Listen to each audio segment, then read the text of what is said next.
Hi everyone, welcome back for another draft. Opened a pack with a rare I can actually consider for once, and I think I might actually take it. I don't get the chance to draft green Metalcraft very often, and Brigade is pretty much one of the only cards you want to go with it. And there's also the bonus that this is quite a good pack. I mean, not a good pack, it's a deep pack, because there's Corpse Cur, Tumble Magnet, Chrome Seed, Barrage Ogre, Thrumming Bird, Rustic. So these are all cards that people might want to pick up. I suppose Invisimancer as well. So there's actually a chance if I take the Brigade, the Carapace Forger will table, because if people are in green, they're probably Infect. So yeah, I'm just going to take the most powerful card in the pack, and hope it works out. I'll just hide this as well. So what do we have here? I guess the picks are Perilous Mere, to kind of keep options open, or Arrest. I mean, there's a Blight Member as well, which kind of is in the same colours as my first pick, but doesn't really complement it in any way, which doesn't normally happen in a set, but Infect does that. I think I'm just going to take Arrest because it's the most powerful card in the pack by quite a bit. So yeah, I mean, I'll happily splash it. There's quite a high chance I'll play Arrest even if I'm not in white, especially if I've got green cards in my deck, because I can play stuff like Horizon Spellbomb, and Arrest is just better than all the other cards in the pack. So here we have a quite decent pack actually.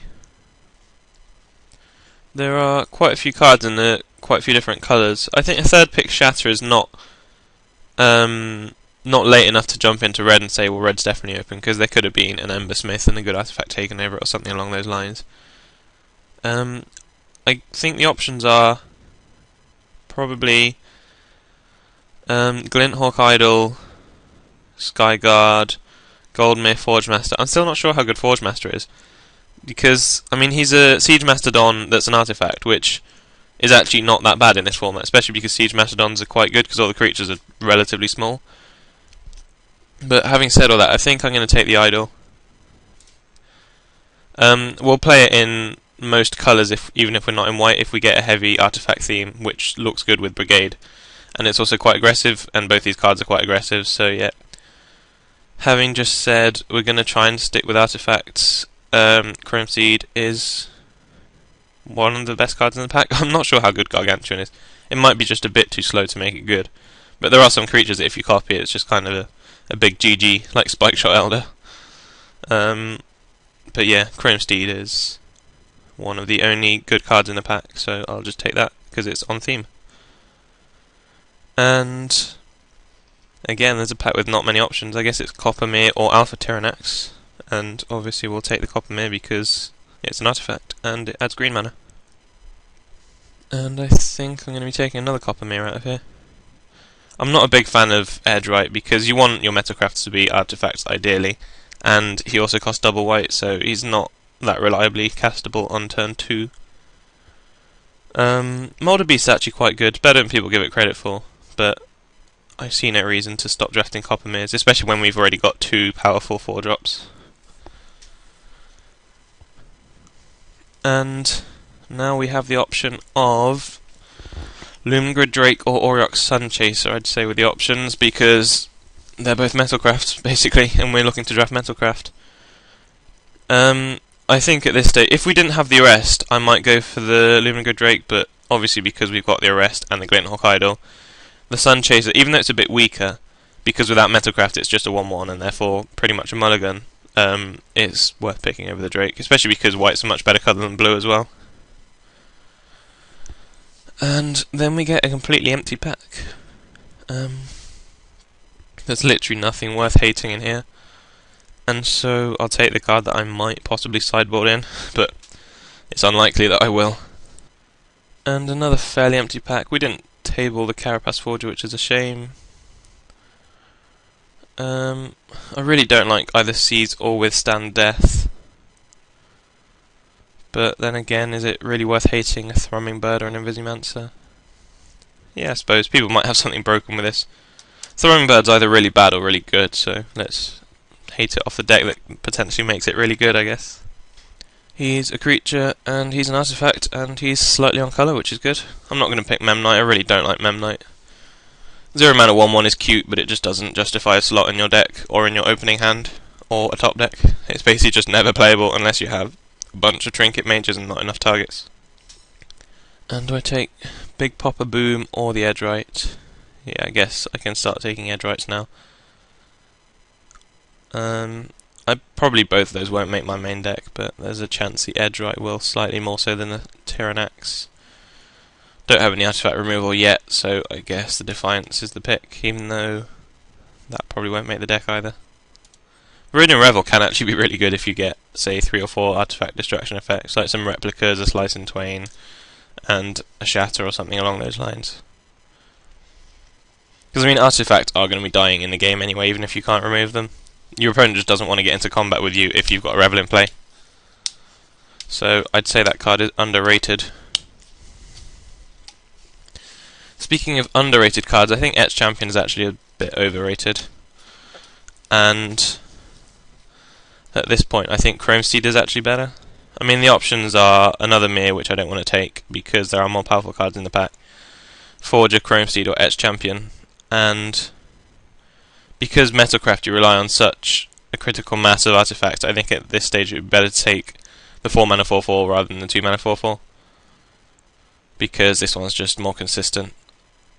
So yeah, I'm going to take this. I genuinely think this is better than Champion, but I haven't played with Champion that much, so I might be wrong on that. Let me know if you have had success with Champion.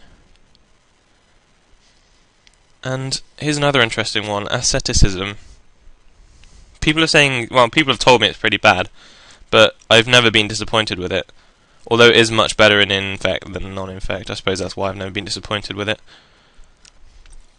And I think if there was a really good card in this pack, I might. In fact, no. I'm just wondering whether I should take this Asceticism at this point. It's either him or Darksteel Sentinel, I think. But Darksteel Sentinel's a lot better in Sealed than it is in Draft. It's slightly too slow in Draft, although you can still get people with it. Having said that Asceticism's underrated, it's also not great if you don't have Infect guys. Because, I mean, with Infect guys, it's good if they block, it's good if they don't block. You either shrink their guys or kill them, so. Yeah, I'm going to take this. The equipments don't go too well in my deck at the moment because it looks like I'm going to be winning with mid-range guys more than small guys. And it's a pretty empty pack. I'm not going to take Cisbear, obviously, because I'm not in Infect. I don't think Tower of Calamities are just a bit too slow for Draft. You rarely get to 8 mana consistently. And therefore, I think I'm going to take Dispense Justice. I think that card's underrated too. With Metalcraft, it can actually be a massive blowout. And speaking of Metalcraft, I'll just keep taking more Mir. Although, looks like we probably should have been in Infect with all these Cisbears and Plague Stingers going around.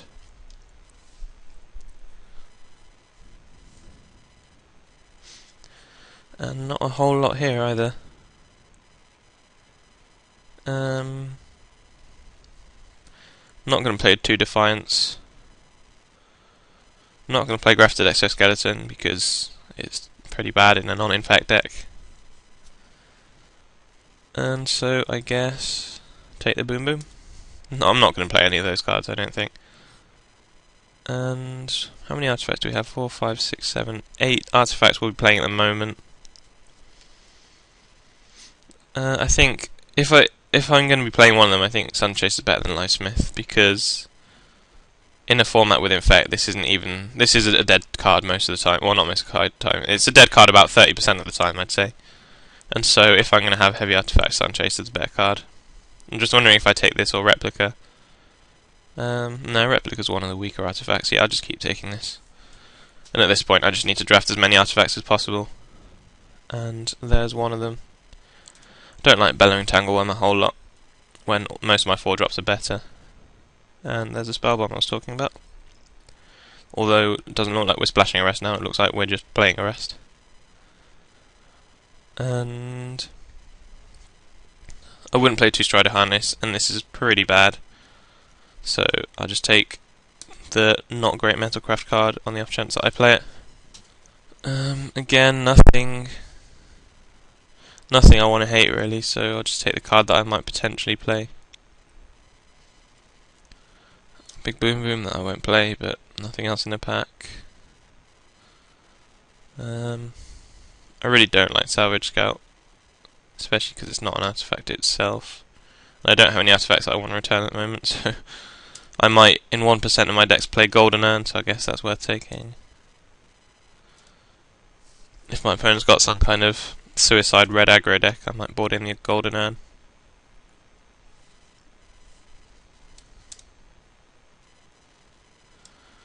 Genesis Wave.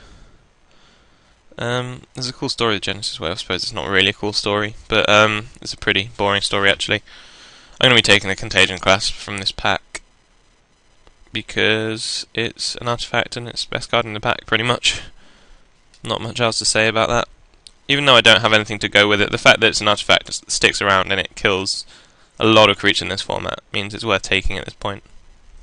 It's also a good pack for us. We might table something. Even if we table in a Quarter Shield, it's still pretty good. So Genesis Wave, our local TO, who's reasonably decent, but never really bothered to get good.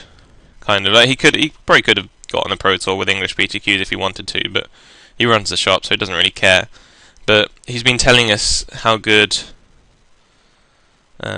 Smith's pretty good. I really like Smith. I think it's. I mean, people know it's good, but I think it's better than people think it is. It's slightly underrated, if that makes sense. Although people do know it's good. It's particularly good with Metalcraft, which goes without saying. But anyway, so he keeps telling us about Genesis Wave good. He keeps first picking it in drafts, and we kind of mock him. We say, "Oh, it's not that good. You're way overrating it." And then I actually tabled a Genesis Wave in Grand Prix Bochum last weekend. I think I was going to go for the Horizon Spellbomb there, but I think having a creature is better at this point. I don't have that many 3-drop creatures, and this is one that sticks around more than Spellbomb. So yeah, I actually tabled a Genesis Wave, and I played it, and it was pretty good. But in the last round, playing for 3-0 in the draft and playing for top 64, because I was at 4-1 for the day and playing for top 64, which shows how ridiculous a 2,000 player GP is. But we kind of got into a top decking battle. I was against a good friend as well. We got into a top decking battle, and I ripped Genesis Wave for 9, and kind of vindicated everything the TO had told us. I took Darksteel Juggernaut there because it's probably better than a Clone Shell. And I think this is worse than people originally thought because of Infect, and because it's a bit expensive, but it's an artifact which I'm fine to have. And some much needed reach. So yeah, the Genesis Wave, after telling the TO that it's overrated and he shouldn't play it as much as he does and he shouldn't pick it as high as he does, I locked up top 64 for Grand Prix purely because of Genesis Wave. Life's better than Battle Gear pretty much. That's all this pick comes down to. And I might play this, though unlikely. And I also... no, I won't play Withstand Death. I suppose someone might get me with a Scrap Diver Serpent, so I'll take that.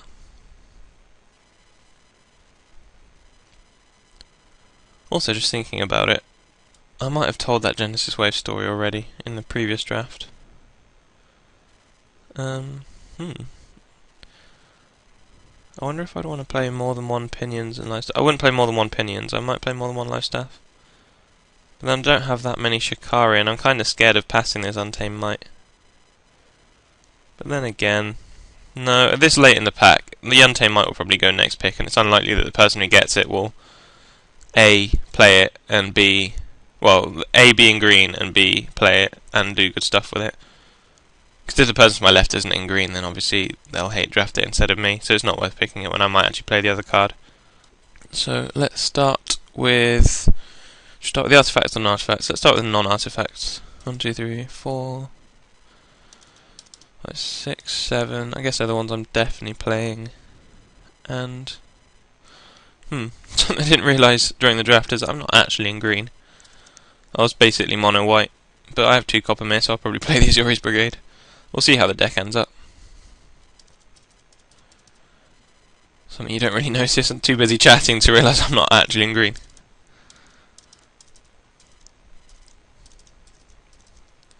That's 24. That would make a pretty easy cut of the brigade. How many artifacts? 1, 2, 3, 4, 5, 6, 7, 8, 9, 10, 11, 12, 13, 14, 15, 16 artifacts. That's a pretty good number. So I think at this point I actually have to decide whether I want to cut the brigade for a Gamma's Warden and have a bit more consistency, or if I want to play an 8-8 over a 4-6. I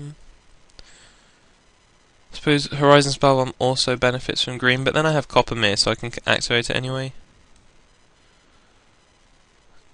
Although I have 16 artifacts, so theoretically I could cut the brigade and the Spellbomb and add Edgewright and Gamma's Warden. But then, no, I don't think that would be the best idea. Golem Foundry is another option because I have Contagion Clasp and a bunch of artifacts, but I think because my deck's quite aggressive, I don't want to play a card that doesn't do anything straight away. No, I think the Power of Brigade is large enough to justify playing it, and all my white is single white, so it's unlikely I'll get colour screwed on that, especially because I have the Horizon Spellbomb. I'll also be playing 16 land because I have the 3 Mir and the Horizon Spellbomb. So yeah, I think I'll submit like this. If I find I'm getting a lot of mana trouble, or if I think I need the consistency against a particular deck, so if their deck's pretty fast and I think I'll need the consistency over the power, I'll sub out the Brigade and the Spellbomb for Warden and Edgewright. But for now, I'll keep it like this, and suggest, let's have more than that. Let's have 7-10, no, 7-9. Yeah, I think 7-9 is fine. That gives us 10 white sources and 9 green sources, including Mir. So yeah, that's fine. And I'll see you for round 1.